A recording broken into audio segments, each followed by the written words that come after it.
government programs is marked by growth and organic growth, program transformation, and organizational leadership. He has steered and grown countless federal and state programs, overseen several variations of funding boards, and pioneered innovation ways to manage grant portfolio teams. And like I said, Brian was previously over our high cost support mechanism program, the Broadband Deployment Fund, which he will still be over. And he has a lot of really great expertise in that space, and we will be backfilling that position over the next couple months. So just really excited. Congratulations, Brian. Brian, do you want to come off mute and say anything to the group before we move on? Yeah, sure. Just hello, everyone. Thank you for the introduction, Brandy. I'm here to chat with you if you need me, and looking forward to be part of these conversations. So yeah, if you have anything, my email address should be plastered on the website, but if you need it, you feel free to reach out if you need me. So excellent. Thanks, Brian. I'll pause there and see if anybody has anything for Brian. He's a familiar face around these parts, so I'm sure some of you already know him pretty well. All right, excellent. Well, thank you, Brian. All righty. So I'm going to go ahead and hand the mic over to Paige. She is going to provide you with some legislative updates. I know we're in the middle of session, maybe halfway through at this point, and it's going quick. So Paige, do you want to go ahead and provide the group an update? Yeah, thank you, Brandy. So an update to the wireless telecommunications bills. If you remember, these came out of the Cell Phone Interim Study Committee from the summertime. First up, we have SB 2531. That is the Single Point of Contact Wireless Services Bill. So this one did pass the Business, Labor, and Technology Committee with a strike below amendment. You can listen to the audio if you'd like. I've provided a link there, and it has been referred to the Senate Appropriations Committee. So originally, this bill did have a fiscal impact that required 2 FTE to OIT. Due to the fiscal challenges of the legislative this year, they drafted an amendment to alleviate some of those fiscal concerns. So OIT is supportive of the amendment, as we do believe it aligns well with HB 241336 in allowing high cost support mechanism funding to go towards wireless. So we will continue to track and update you on that bill. It has not been calendared for Senate appropriations, but we'll let you know when it does. And then next we have HB 251056. This is the Local Government Permitting Wireless Telecommunications Facilities Bill. This bill did pass committee with some substantial amendments. However, OIT and the state are not implicated in this bill, so we have no position on it. It did pass second reading in the House on February 26th, and there was actually quite the discussion on this bill in second reading. So if you'd like to listen to the audio, I provided a link, and then it did pass third reading on February 27th. So this bill is making its way over to the Senate and has been assigned to the Senate Local Government and Housing Committee. Again, it hasn't been calendared, but we'll let you know when it does. And then finally, we have HB 251080. This is the Wireless Telephone Infrastructure Deployment Incentives Bill. So this bill did pass the House Business Affairs and Labor Committee with a strike below amendment that was on February 19th. Again, you can listen to the audio. So the strike below amendment has 2 sections, and the first section allows local governments to waive and issue property tax exemptions for infrastructure related to wireless. And then section 2 adds to an existing sales and use tax refund credit. So this is the rural broadband sales and use refund. And this amendment basically expands that to allow wireless. So originally OIT was opposed to this bill. We had concerns about the high cost support mechanism funding component. This amendment alleviates those concerns. Now there is a fiscal note on the amended version. So that section 2, the sales and use refund, is requiring 3 FTE from the Department of Revenue. So again, budget challenges, they just continue to play a big part of this session. So we're seeing, like any bill that creates new functions or assigns additional work, or has startup costs really having a hard time. But it has actually in-house finance today. As we speak, it's on the agenda. So there's audio if you have time to listen in on it, but we'll see what happens with that and keep you posted on next steps. And then we have Joint Technology Committee, our oversight committee, which is meeting regularly Wednesdays early morning. And the CBO is expected to present to them soon. We'll keep you updated on when that will be. We'll give program updates and BEAD updates as well. With that, like if you want any more legislative updates, I just encourage you to tune into our weekly broadband stakeholder calls Thursdays at 1 p.m. Make sure you sign up for those and you'll get email updates as well. And that's all I have. So I am happy to take any questions that you may have.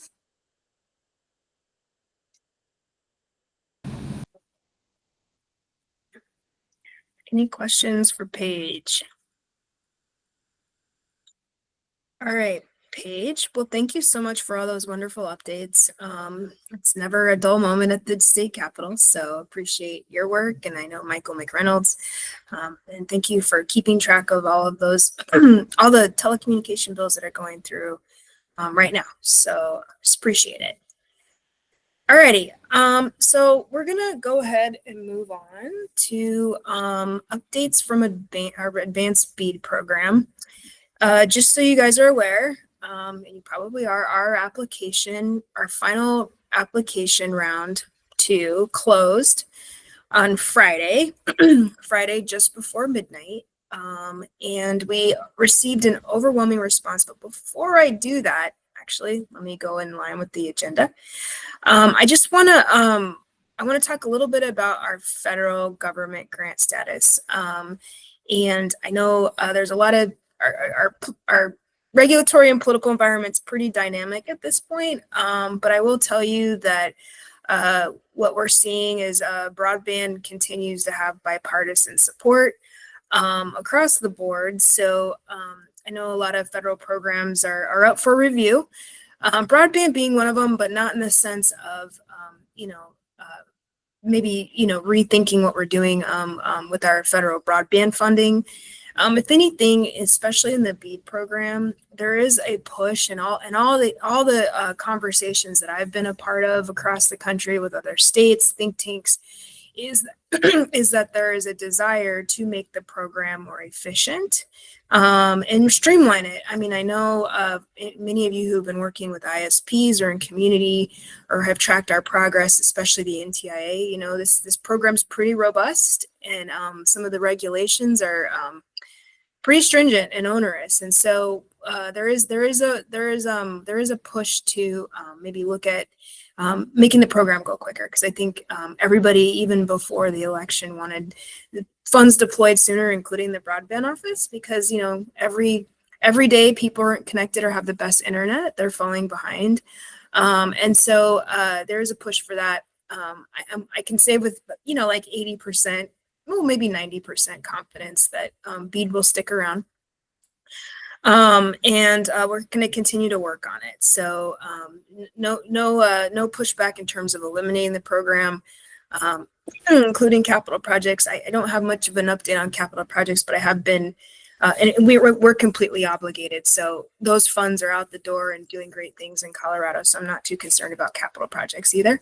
But I wanted to let you know that, because I know there's a lot of questions, and maybe you're fielding questions from different ISPs or community members or customers about, well, what's the status of the federal programs for BEAD? I'm here to tell you that they're very much still in place and moving forward. I think Colorado's approach, to the extent that we can, we want to move quickly and stay ahead. So the more progress we show in these programs, especially the BEAD program, the easier it is for us to make a case for, continued movement. Let's speed it up. Let's get the dollars out the door. So that's why we've tried to stay at the top of the list, mainly so that we can get these dollars out the door and show that this program is a benefit. And so just want to, and I appreciate the collaboration and partnership as well with you on the call, as well as many in the state. So I just want to let you know that we're here to stay, and we're very, very much committed to our federal programs and getting getting the dollars out the door. Any questions on just the federal funding, climate, BEAD, broadband specifically? I can't speak to other programs. I'm not, I can speak to broadband, but if anybody has any questions or comments, I'll stop and see if anybody has any.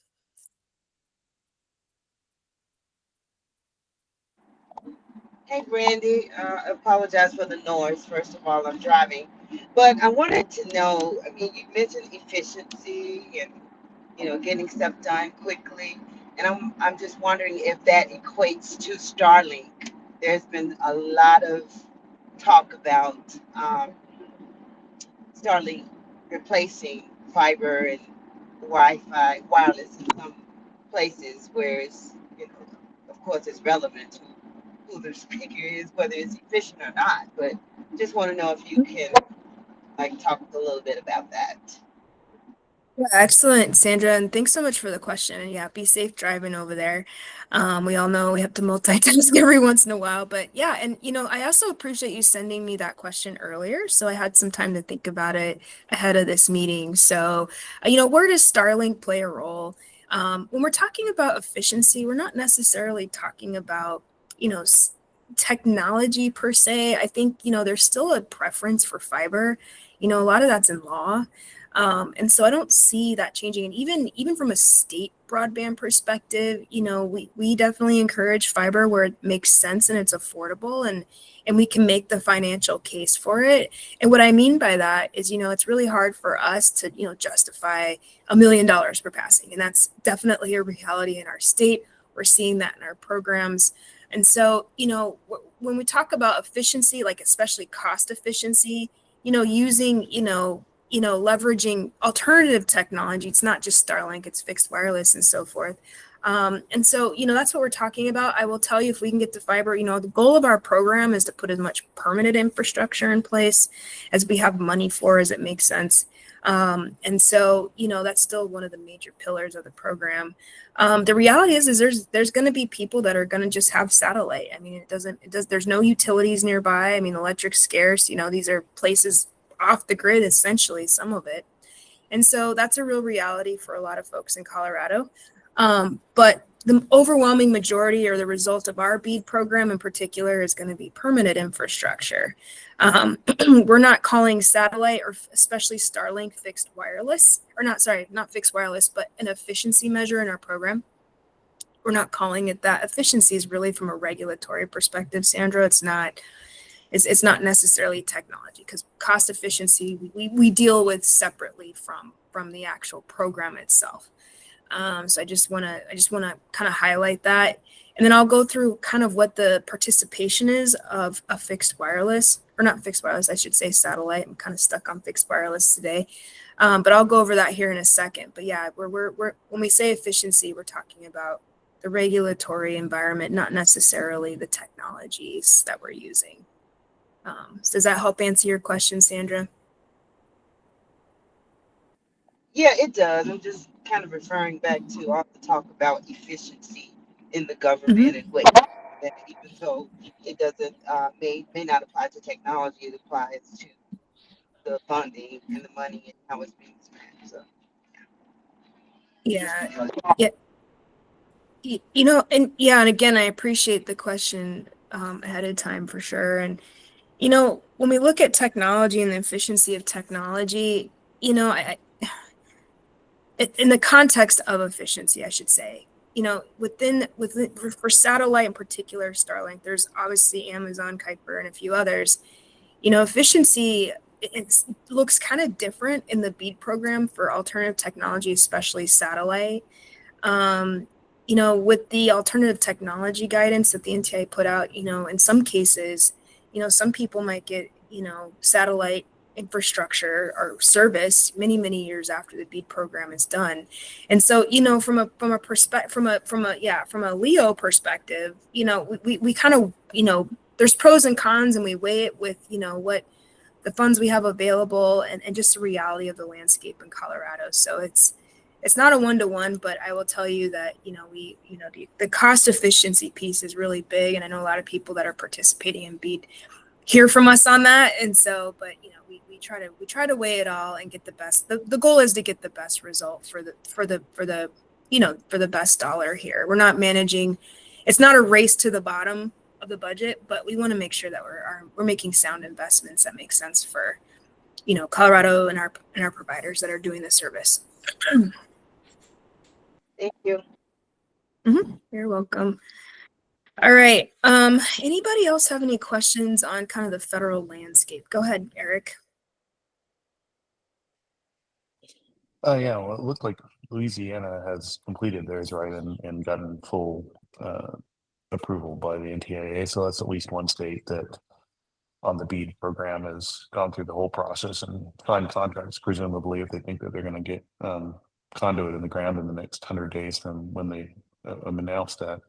So that I was just wondering that is partly what the momentum probably is, that with Colorado being fairly shortly behind, and I'm not sure what other states, that kind of hard to shut something down that's that far into the process. That's question one. And on Sanders' question, it sounds like you guys have a little bit of an idea of how it's going to go with the remaining addresses that you're going to have to assign to LEO, some sort of LEO system that they're going to have to connect to. And you mentioned Kuiper, but I mean, they don't look like have even launched a production satellite yet. So is that something that's really, in works with Project Kuiper, or is really Starlink the only one that has enough satellites in the constellation to provide any reasonable services in the production level? Whoops, you're on mute.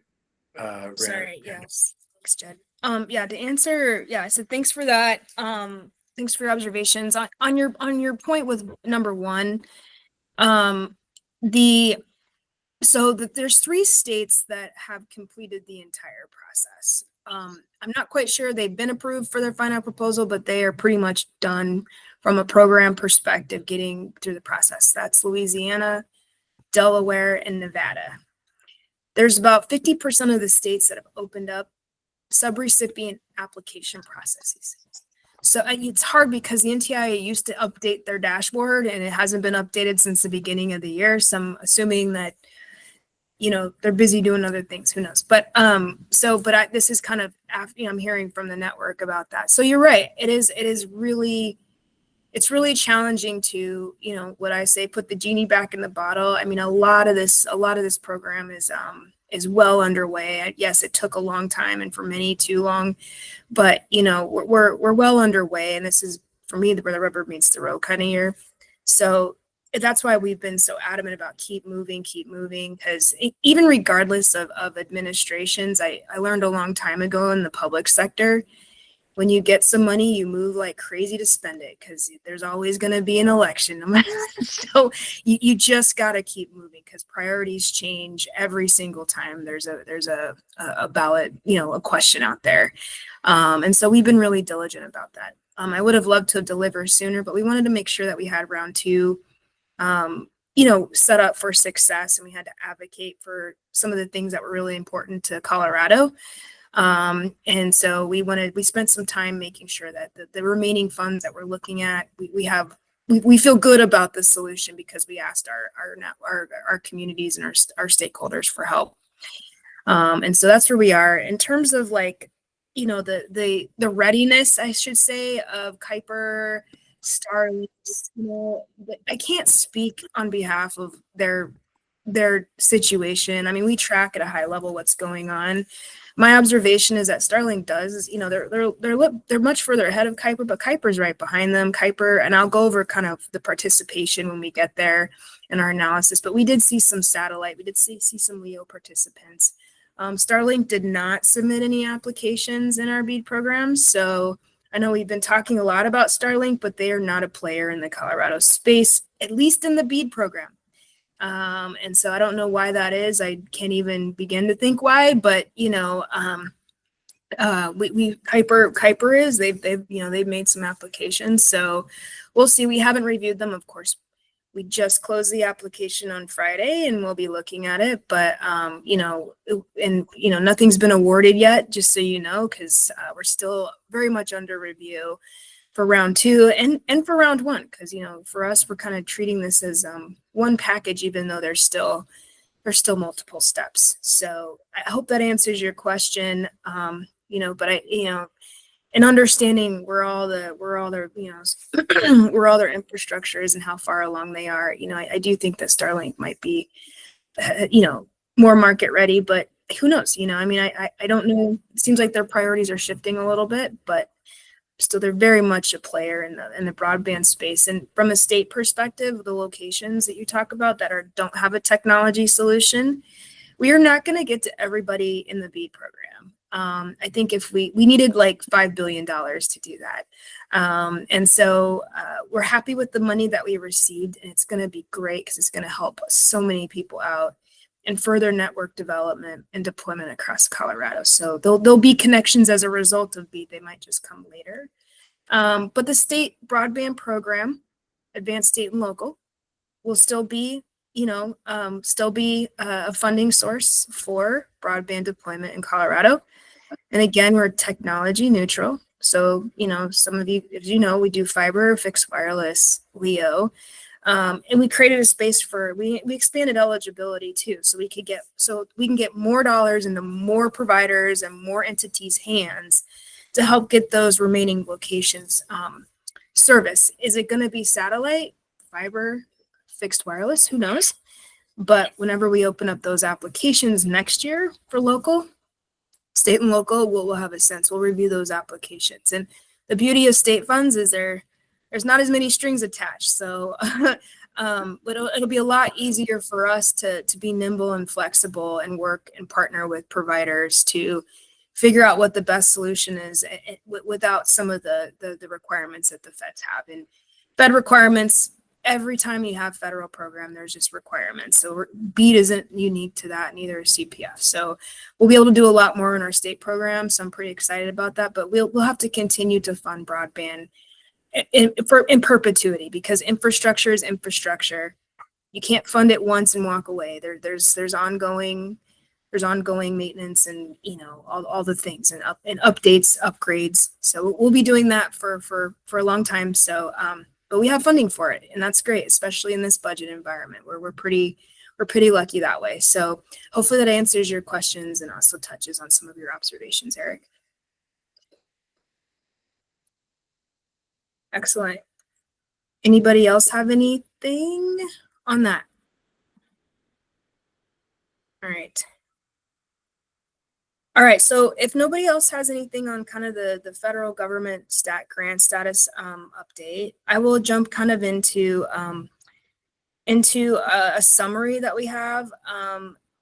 It's going to be really high level because we are going to publish this information, and it's rough data, and I don't want to put something on our website that we need to still kind of massage. But I wanted to give this group just here's where we are, Monday afternoon after we closed our BEAD applications.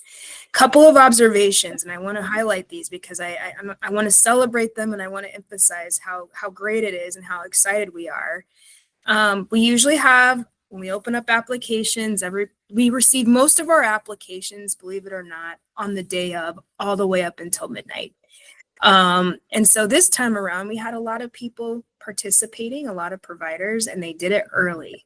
And so we had pretty good insight into the demand of round 2 weeks ago. So I just want to say I appreciate people getting ahead of the deadline, not applying on the deadline. And no matter how many times you extend the deadline, 80% of people will apply after 10 p.m. at night. So we're really excited people to take advantage of submitting their stuff early. Where did we land? We received 96 applications. Round 1, I believe, was 97. So still a lot of volume, a ton of demand. So that just goes to show that, we still have a lot of work to do in the broadband space in Colorado. Number of applicants, we had 22. two of which are new providers, new folks in the new entrants into our grant programs into the state. Between matching and requested, we have a total project amount of $825 million. This doesn't include deduplication, so this could be overlap. So we haven't done that analysis yet, but we will. We had $648 million in requested BEAD subsidy and $176 million in matching. So we're still having people a lot of people are submitting match dollars. I know it's kind of a beast to match on multiple millions of dollars, but our providers are stepping up, which is great. And these are round numbers, of course. We'll have actuals on our website soon. We had 150,000 locations that were eligible roughly for round 2, and that's after all of our review from round 1. Total unserved locations, 56,000. Total unserved locations, 92,000. And so that's where we landed on. That's just our raw data volume from last Friday. And so really great participation. I do think that the collaboration with our stakeholders on improving round 2, requesting those programmatic waivers from the NTIA really upped our numbers. I was really concerned after round 1. We had a great showing in round 1, but I knew we were going to have to sharpen our pencils for round 2, which required a lot of work. And so I think that's paid off really well here. And so over the next 2 months, essentially, we will be reviewing the applications just like we did for round 1. We will provide an application summary within 2 weeks of the closed window, so of last Friday.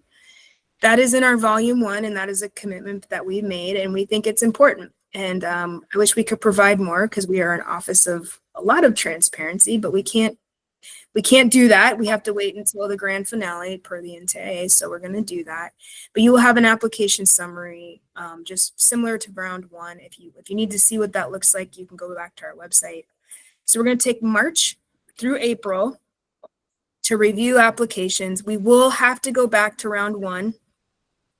Probably, I don't know who or when, but again, we have to look at this in a very comprehensive manner. You can't build a puzzle with not going back to the stash of, puzzle pieces that you had before. You got to kind of move them around and finagle. It's kind of the Rubik's Cube of broadband in the BEAD program. But we're really excited about round 2. I think it was a really great result. And I just want to thank the staff, everybody on this call, and all of the folks across Colorado helping us make this program really make it work for Colorado. So that's where we are with BEAD. Again, we won't be able, we will submit we have to go through this process, come up with our final proposal, and we have to work with the NTIA. We have to do a public comment process. And then we incorporate that public comment, and then we get approved by the NTIA, our final proposal. So no one will know anything until our final proposal is out there and on the streets for public comment. So my commitment to you is early summer. And then after that, hopefully we get approved by the NTIA pretty quickly so that we can start our contracting process with our stakeholders, the folks that are preliminarily awarded.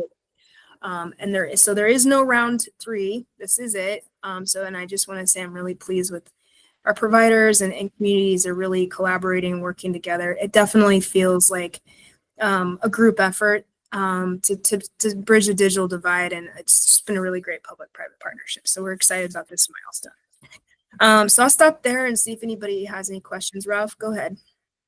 Yeah, I had a couple of questions on the project areas that were not included in round 2. There were over 600 of those project areas that received no bids in round 1. So how are those locations resolved? So in round 2, we did not use project areas as you didn't have to identify a project area per se. I mean, we still kept the boundaries on there. Round 2 was very much a BSL by BSL request. And so it was more of a market-driven approach, very similar to our state program. But the project areas and BSLs that did not receive a bid do not have a technology solution in the BEAD program. And so there's various reasons for it. Some of it's obvious, some of it's not so obvious, but for those areas that did not receive any bids in the BEAD program, those will be part of our state broadband program. And so providers and communities can work with providers, or if they are a provider, they can submit applications to the advanced state and local program to propose solutions to those areas, because those are still on our list of unserved and underserved locations. Like I said at the beginning of this call, we are not serving everybody in the BEAD program. There's just not enough money. And I don't know. And honestly, you know, at $1 million for passing for fiber, I don't know if we can make the business case as a state, you know, with taxpayer dollars to fund those locations. So alternative technology is going to be an option for a lot of those folks. And so that's where we are, but there's going to be locations that aren't served in this program. Okay, it just seemed like a lot. There's a lot. There is a ton. Okay. And yeah. And then I guess similarly, I guess I'm still thinking in terms of project areas. There were over 580 project areas that received more than one application. Yep. In round one, and Mhm. yet they were still available for round two. So in the map itself, there was 3 categories. There's preliminarily awarded. So those are not eligible for funding. There's under negotiation because we have a few outstanding items from some providers. And so those you could bid on in round 2 if you had a project and you thought you could do better. Okay. And then there's the ones that are available that we're not going to serve because we don't have the money to serve them. But those are still eligible on the list. So we couldn't take any BSLs off the list. Per the NTIA, we're contractually obligated for those. But, you know, if we were doing this in our state program, we wouldn't have put any of those locations on that we weren't funding, or maybe we would have changed the status of the ones under negotiation. But yes, there's BSLs, especially in the really competitive parts of Colorado, that received more than one application. And they CBO if those project areas, the competitive ones, did not receive a bid, there was a reason for it. So some of those locations we put back on the map based on the folks that submitted applications. And so, you know, it's not a one-to-one. We had to do a lot of analysis working with our providers to figure out what was the best use of funding. So there's a lot of reasons. That's just a few, Ralph. But, you know, I think the point can be made that there's still a lot of locations that need service. Okay. Got it. Thanks. Jeff, did you have your hand up? Oh, there. Yeah, I saw Jeff and then Eric. Jeff, did you have something? Didn't want to not give you some space.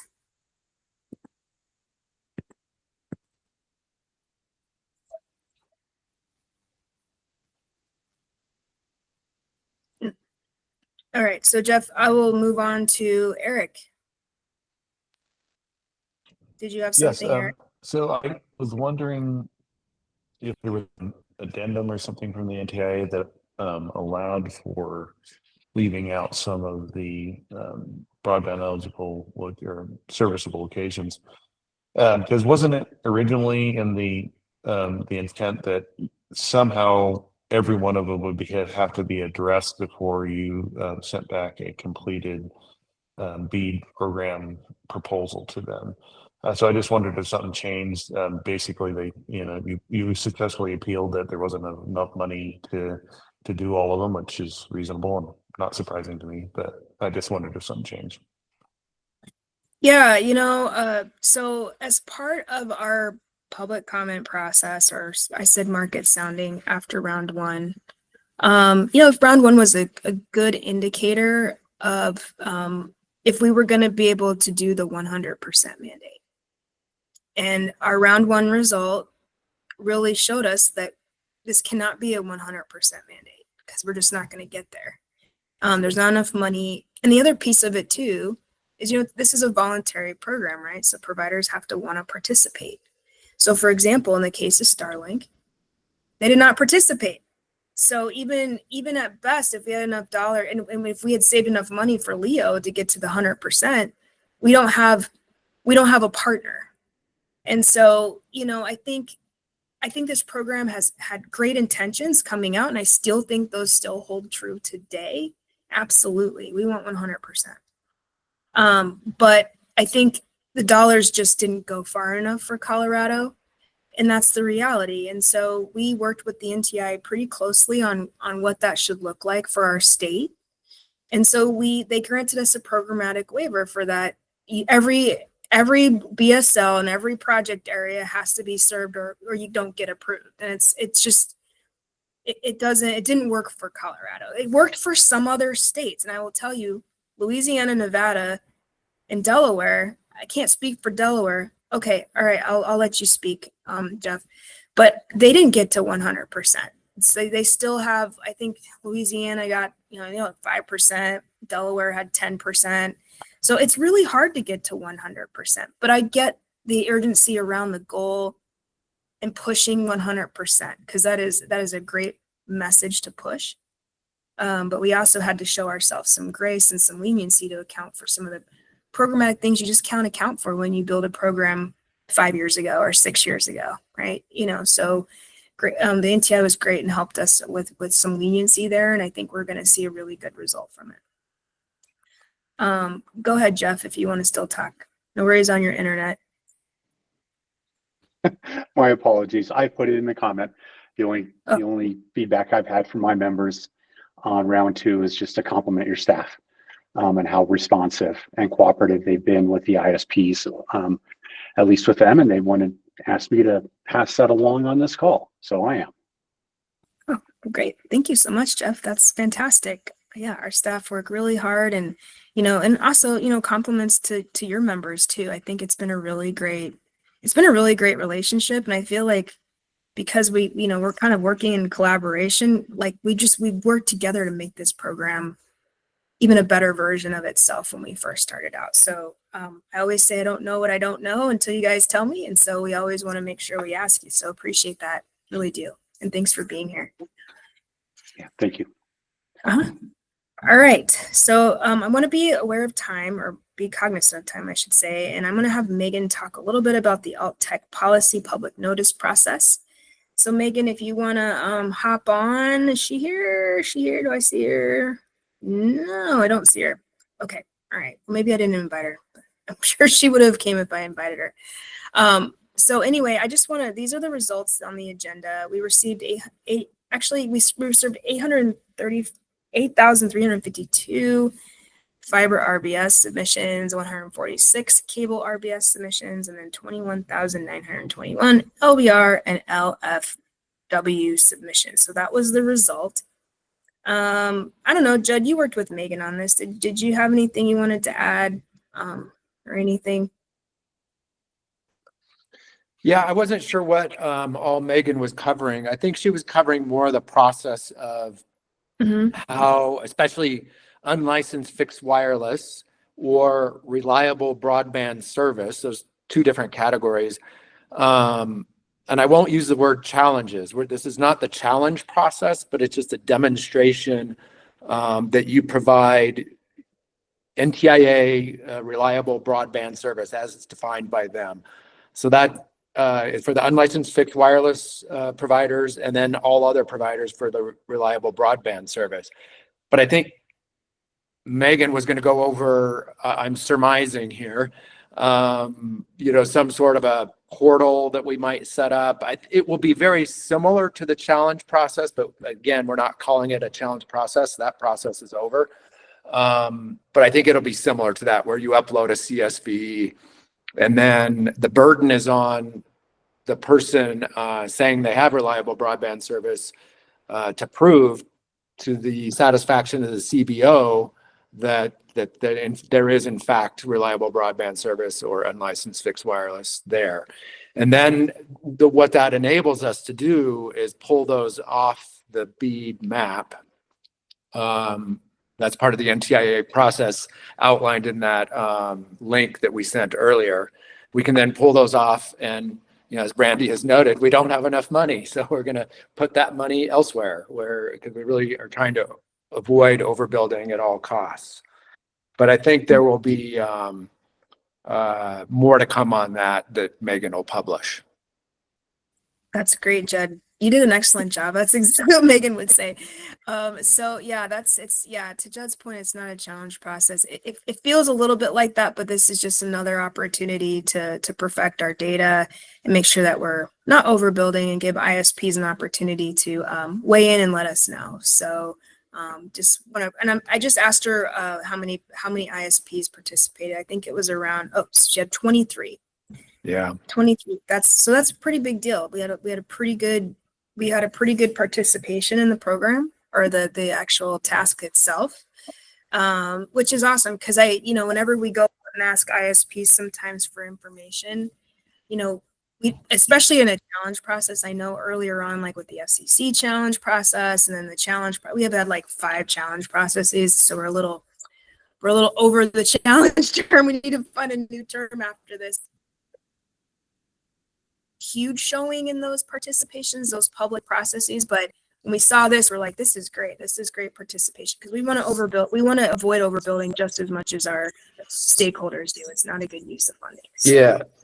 And what that means is the 23, that they had 7 days to provide us notice that they are going to provide us data. Mm-hmm. And then now they have 30 days to actually get us the data.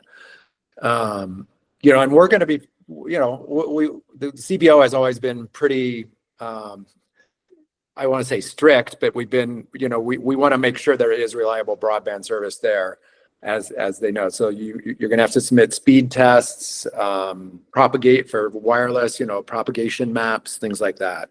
It's not just you submit the CSV and it's done. Yep, exactly. To Judd's point, you have to show us proof, right? Show us your homework.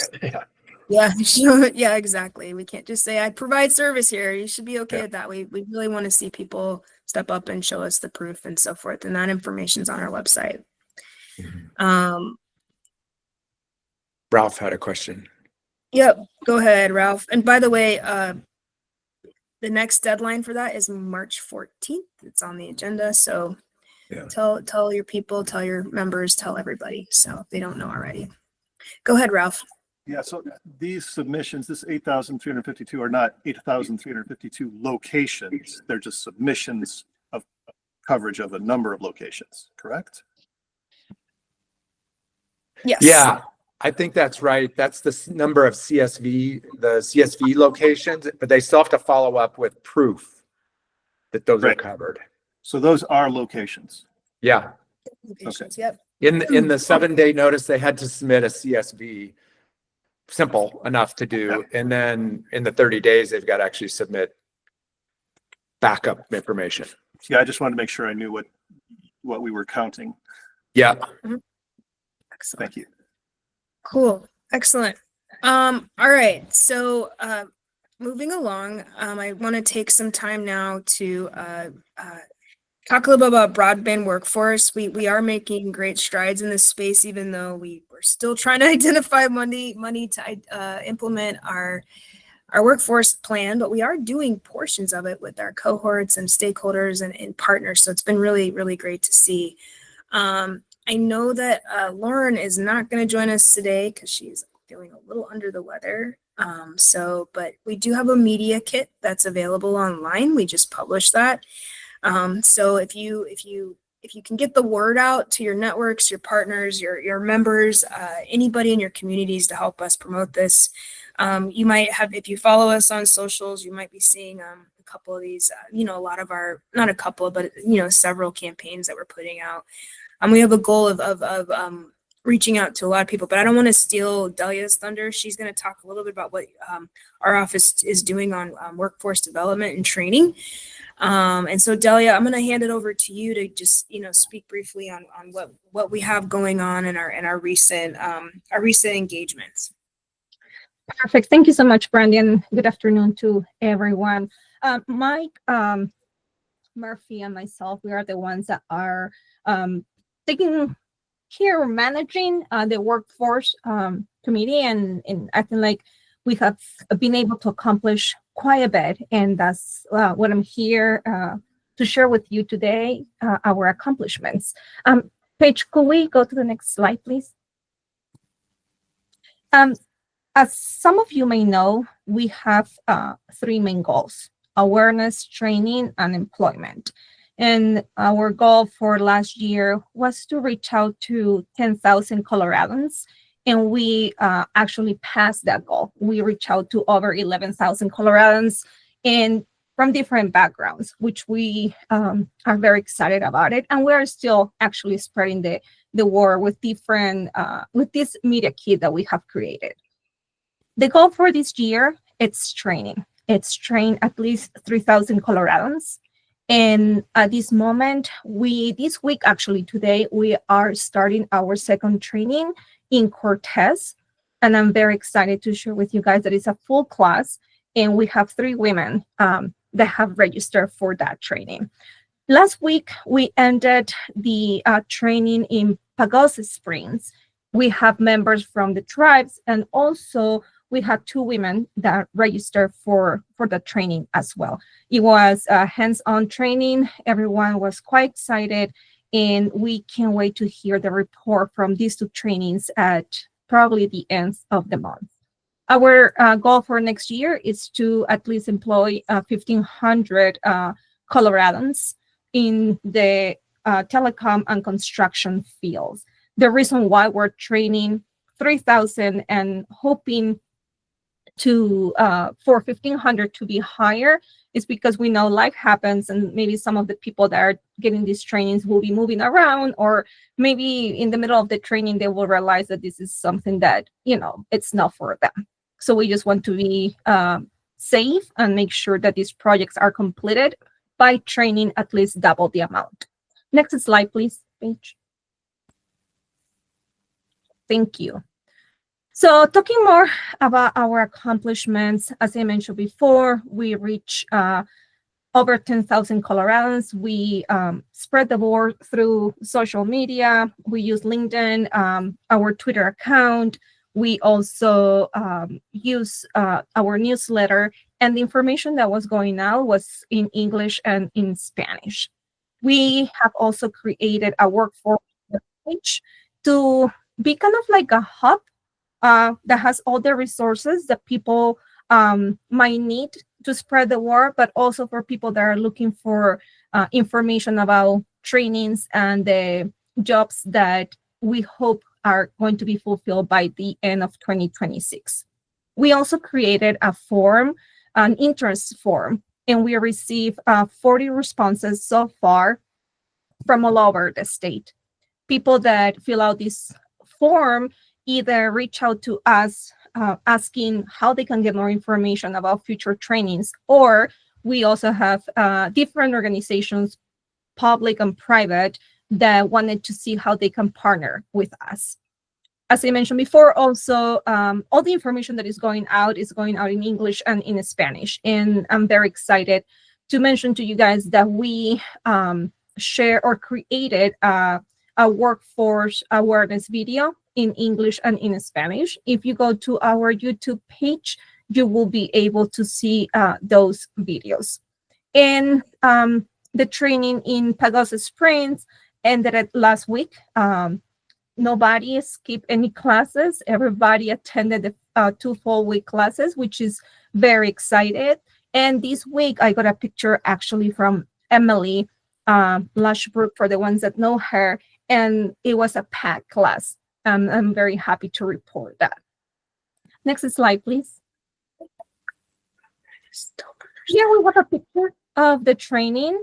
It's hands-on. It's being very interactive. People in this training, at the end of the training, gave kind of like a survey about how the training was, any feedback for the teachers, and everybody was like, gave like high five to the whole process, from the enrollment all the way until the end, until the last day. Some of these people that sign up for this training also receive scholarships. These classes were up to $1,000 per student, but some of them either got a complete scholarship or at least some type of discount. Next slide, please. And Brandy was talking a little bit about the media kit. In this media kit, you're going to be able to find content that you can put on your social media. That's something that one of my asks for you guys today is to go to our website and find this information that you can share in English and in Spanish in your social media, in your newsletters. You can also go and give a thumbs up to our videos. That will be great. And also share it with anyone that you think will benefit from these jobs that are going to be opening pretty soon. And also you will find workforce one-pagers that you can use for any event that you might have in the future and that you think that you can bring those flyers with you along and share with people that are attending either a summit, I don't know, a career fair or a job fair. We will really appreciate it. And I have one more slide that I would like to present, which it's very important to mention that these jobs that are going to be available are not only a 4-year career jobs. This is also aimed for kids that are graduating from high school or that have a GED. We want them to know that these jobs are also available for them. The exciting part is that when they apply for these jobs and are able maybe to be hired, they can make up to $80,000 a year. And I'm going to be attending actually 2 school fairs in the next couple of months where I'm going to be talking to high schoolers. I'll let them know about this opportunity. And that's basically all that I have to share with you guys today. I encourage to go to our website. I think Kristen just put the link in the chat. But if you have any questions, please let me know. I'll be happy to answer them right now. Any questions for Delia? Go ahead, Eric.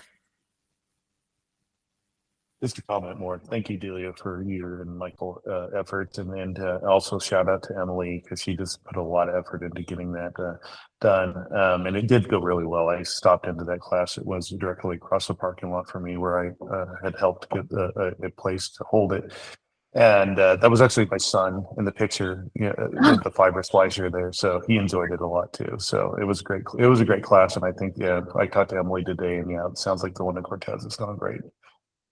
Well, thank you so much for that, Eric. And I had no idea that was your son.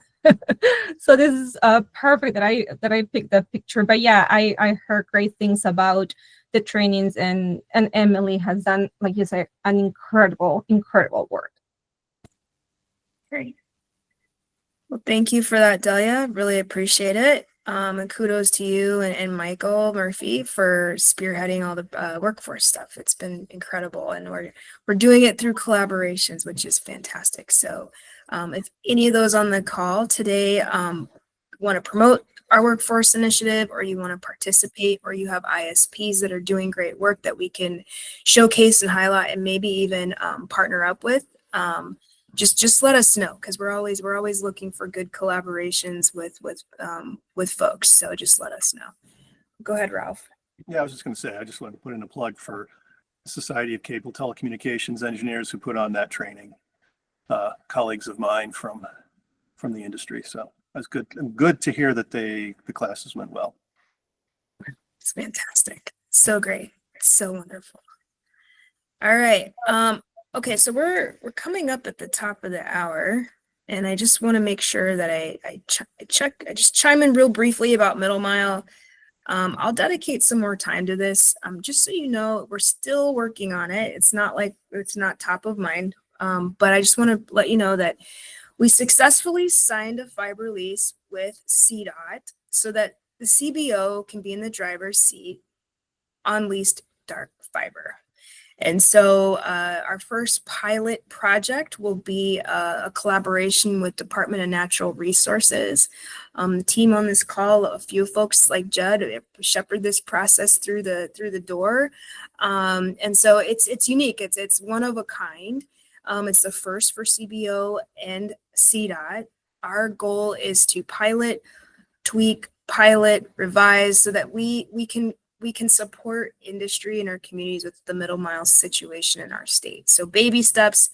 I appreciate your patience. One thing I learned when I came over to the state, that things that would take me 3 months to do in local government take me 3 years to do at the state. So but we're all working really hard to make it happen. And it doesn't take 3 years. I mean, for some it does. It just depends on the situation, but we're still making progress on it. And my goal, we do have some RFPs that we're publishing. I know I've been talking about that for a while. We had to work on our budget. The state is in a pinch, if you haven't heard. So I'm having to be extra creative on making these things happen. So I've been working with Brian in the high cost program and a couple of others at OIT to get this going, because we need it.